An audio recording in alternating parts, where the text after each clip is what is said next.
All right, y'all. So we're going to kick off this week's episode of Capping at the Bay with this little NFL effect. So we're going to try to make a Super Bowl team. So it's going to pop up and give us a random team, and then we're going to give a quarterback, 2 running backs, 2 wide receivers, a tight end, and a defense and special teams. So let's kick it off. All right, let's see what we got.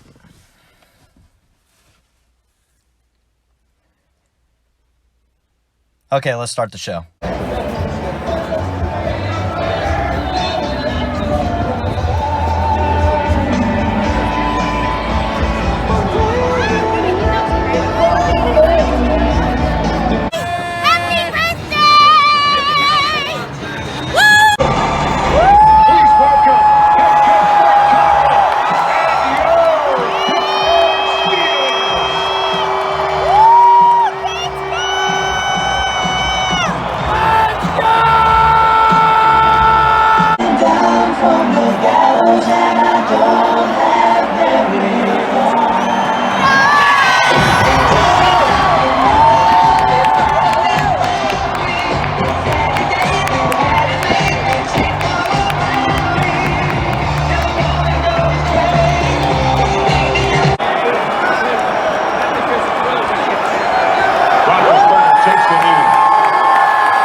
Alright, y'all, welcome to another episode of Capping at the Bay. I'm your host, Eric Cooley.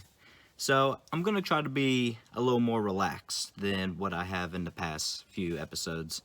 Of course, you guys just saw a couple of clips of what happened this past weekend with the Pittsburgh Steelers and the Baltimore Ravens game. And one question I want to ask y'all. How about them Steelers? Oh my goodness. First game ever for me, home game in Pittsburgh, and they had to end in a dub against the AFC North Division leaders. So, Big Ben is here to stay. Mike Tomlin is here to stay. And at this moment, they are looking like a playoff team, possibly an AFC champion team. So let's break it down here. Baltimore Ravens, they are inconsistent to the max. In the past few seasons, you've seen Lamar putting up numbers, putting up points for the Baltimore Ravens. Now this season, they are barely beating the Browns, barely beating the Lions, coming to the last play to beating the Colts. And now you go against an AFC North rival in the Pittsburgh Steelers. And the only points you put up were, okay, it was a 99-yard drive at one point and ended up in a touchdown.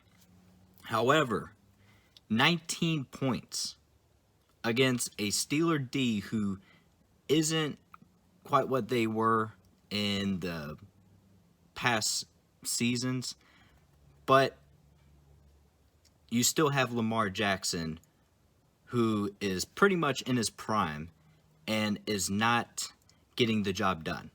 So, are the Ravens an AFC North Division contender? And at what we just saw, they should come nowhere close to being AFC North champions this season. If anything, either the Bengals or it needs to be the Steelers. Big Ben, besides the Bengals game that happened last weekend, we haven't seen any interceptions from this guy. This guy is putting up numbers.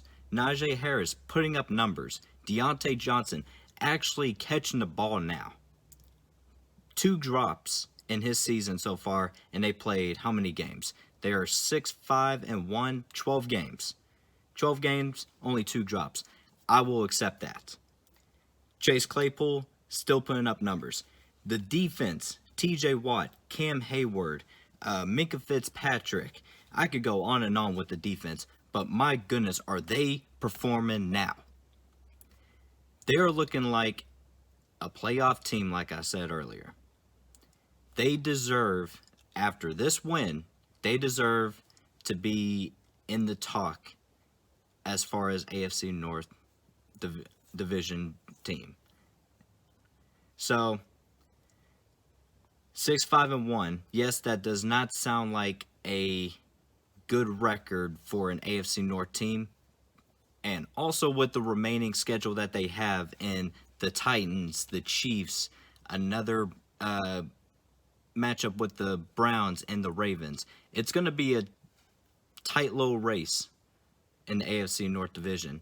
But by the way the Steelers showed up, you need to put money on the Steelers winning the division. And even with Joe Hayden, Robert Spillane,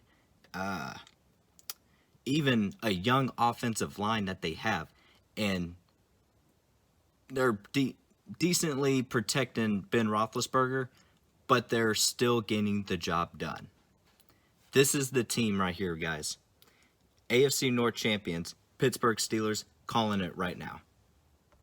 Which brings me to the next topic for this week, and that is the top 5 NFL teams after Week 13.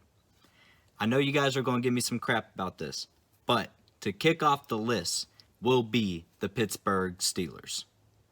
Like I said earlier, they are playing with a young offensive line, and they are still dealing with injuries.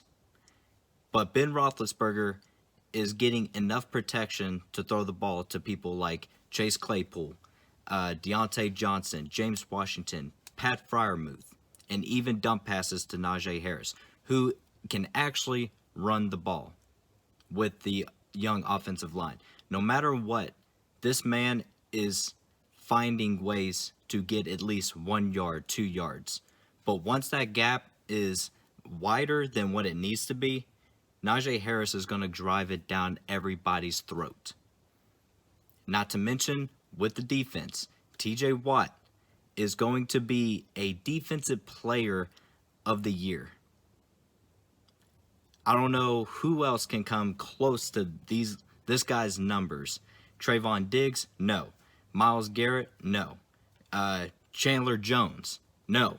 I haven't mentioned that guy's name in I don't know how long.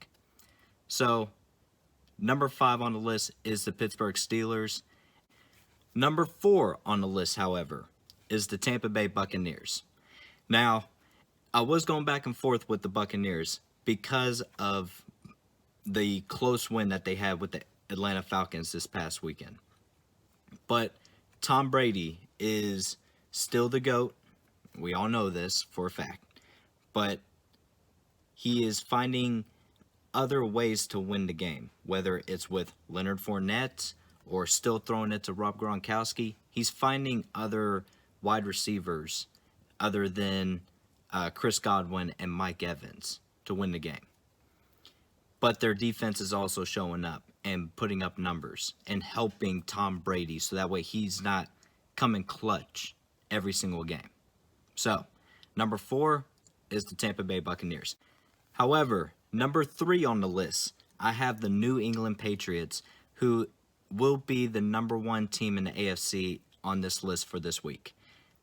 And the reason why is because of one guy, and that is Bill frickin' Belichick. I don't know what this guy is doing with Mac Jones, but it seems to be working. Because for some odd reason, with a decent quarterback in Cam Newton last season, he wasn't getting the job done. Now you pick up a rookie quarterback in Mac Jones from Alabama, and he's putting up numbers with unknown wide receivers. I can only think of Bourne as a wide receiver from the Patriots. You also got a guy by the name of Stevenson as a running back. I don't know what they're doing, but I like it. And I hate saying that because it's the Patriots. But I like seeing opportunity in the younger guys, in the younger generation. We don't want to see Russell Wilson and Tom Brady, Aaron Rodgers, people like that to keep putting on a show for the fans. We're seeing rookies that are putting up numbers and putting on a good performance for everybody to watch every week. So I got number 3, the New England Patriots. Number 2, however, is a team that I'm going back and forth just because of the quarterback being injured for quite some time, and that is the Arizona Cardinals. So yes, Kyler Murray is starting to get back in the groove of things due to the ankle injury and being out for quite some time. But the offense that they have and what they've been having, and James Conner, DeAndre Hopkins, they're starting to come up clutch for the Arizona Cardinals. Their defense is slowly decreasing, but they're still performing well. And with Cliff Kingsbury still as the coach, you can't really sleep on the guy. So, yeah. And once Kyler Murray is 100% probably getting ready for the playoffs, they're pretty much a dark horse. Even though that they have the best record in the NFL right now, I would say that they are an underrated team. Nowhere close to being overrated. They are underrated at this moment. So number 2 is the Arizona Cardinals, and number 1 is going to stay the same for a little longer, and that is the Green Bay Packers. I'm saying this because of Aaron Rodgers, Devontae Adams, Aaron Jones, and Matt LaFleur. A young head coach in LaFleur, he is still finding ways to win. You had Aaron Jones injured for quite some time. You put in Quadzilla himself, A.J. Dillon, who is putting up numbers, especially in fantasy. I got him on fantasy, and he's helping me out. So, yes, A.J. Dillon, Aaron Jones, Aaron Rodgers. I should be saying Aaron, because that's what everybody's saying nowadays. And even their defense. I like seeing the defense performing well compared to last season. They didn't show up whatsoever. They had to rely on Aaron Rodgers. So, now that they have a top-tier defense, top-tier offense for sure, they are the biggest threat in the NFC right now. And right now, if I have to put money on who I want to win or who I want to be in the Super Bowl, right now it is the Green Bay Packers. I'm not saying Pittsburgh Steelers yet. Like I said, they got to win the next couple of games. But for right now, it's going to be the Green Bay Packers going against the New England Patriots. So obviously, I'm making this week's episode pretty quick because I'm in my truck, in the garage. I'm sweating in this Tampa heat right now. So we're going to go straight to Thursday night football predictions. Pittsburgh Steelers right here going against the Minnesota Vikings.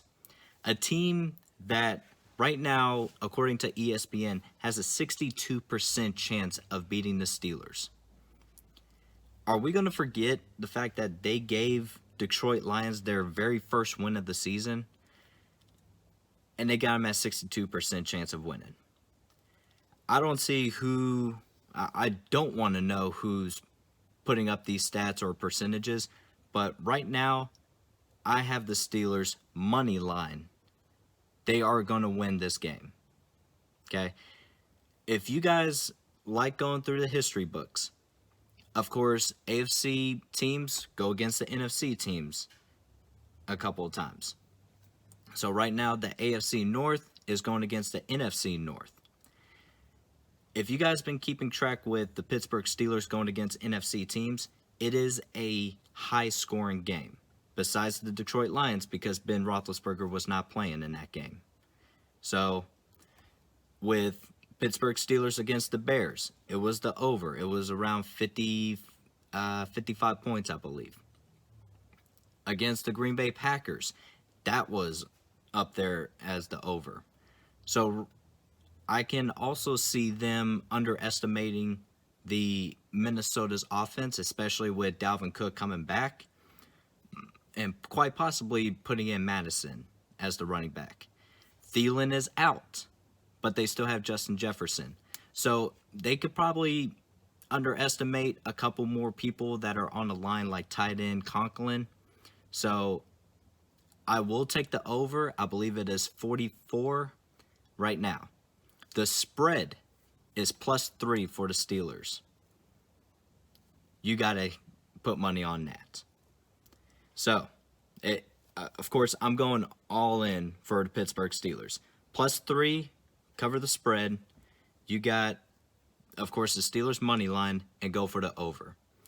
That is the episode for this week, guys. I hope you guys enjoyed. Make sure you hit the like button and subscribe to the YouTube account for Capping at the Bay, and we will see you guys next week.